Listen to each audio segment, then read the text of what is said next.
If ladies want a man to provide, then you gotta let that man also protect. Because you can't ask to have all your bills paid, but then you don't want this man to be able to put boundaries around what is conducive for him to be activated in a way that wants to love and provide for you.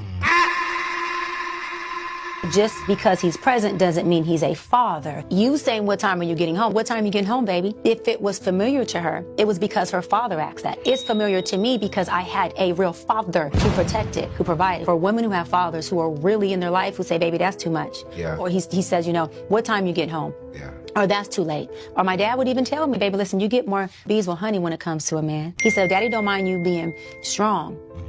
But when I see you in your relationships, you wear the pants, baby. It's okay if that's what you want. But if you ever want to switch it up and get a different kind of man, you got to let them overalls go a little bit. But see, that's a real father who's telling me right for wrong. So my point of telling you is when a man comes in and says, why didn't you pick up your phone? To fatherless girls, that's controlling. Damn. To a woman who had a father who loved her, who served me, who doted on me, to me, you're a husband. Now, if you let me go out to 10, 12, 11 o'clock at night and you don't show any concern, guess what? I'd ask you not to call me no more. Oh my God. Because how come you weren't concerned about your woman that you have an intent of wanting to marry or an intention of being a family man or a husband?